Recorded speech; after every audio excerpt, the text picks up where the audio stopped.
Di studio ada juru bicara Timnas Anies Mohaimin, Mbak Eva Kusuma Sundari, yang tadi juga sudah berbincang ya di paruh sebelumnya. Kita ketemu lagi di Breaking News ini, Mbak Eva.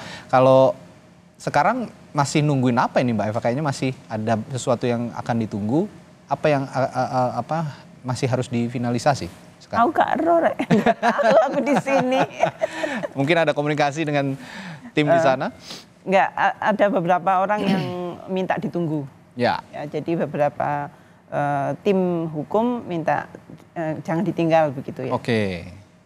Itu yang masuk di saya ya. Oke, jadi di grup ada itu laporan jangan berangkat dulu. Gitu. Jangan berangkat dulu. Jadi tapi apa tinggal tunggu teknisnya saja mungkin ya? Masalah teknis. Masalah teknis saja untuk mendaftarkan gugatan ini ke MK.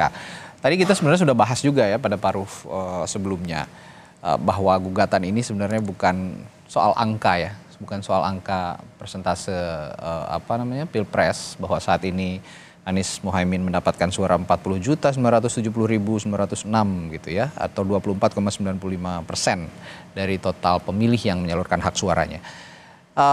Tapi kita ulas lagi, Anda tadi sempat menyinggung how to get that number gitu ya, untuk Prabowo Gibran bisa mencapai 58,59%. Mari kita bahas lagi tadi poin-poin bagaimana angka ini bisa diperoleh oleh calon presiden nomor urut 2. Selain bansos, lalu tadi sempat disinggung juga proses di awal penetapan pasangan calon. MK, ya. Ada lagi yang kira-kira punya dampak sebetulnya, untuk mencapai angka itu? Sebetulnya begini, kalau teman-teman melihat dirty vote, ya, itu kemudian kita tinggal nyocokin aja.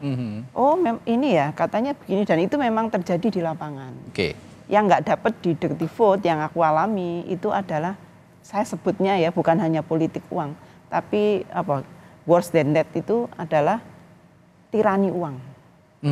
Karena orang itu nggak tanya apa programmu, siapa namamu, arahmu, nggak. Jadi berapa yang akan disiapkan untuk hari H, istilahnya begitu.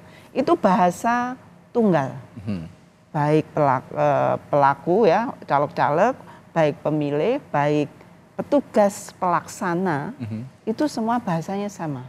Oke. NPWP itu loh ya kalau kita ngomong. Ya. Jadi nggak hanya bansos ya, tapi juga amplop ya, atau istilahnya tirani uang. Dan tirani uang itu istilahku penipuan demokrasi. Ya. Kenapa? Karena orang kemudian datang karena nyoblos karena duit, karena uang, bukan karena impian yang akan datang, akan ada perubahan ya kalau dari sisi kami, enggak.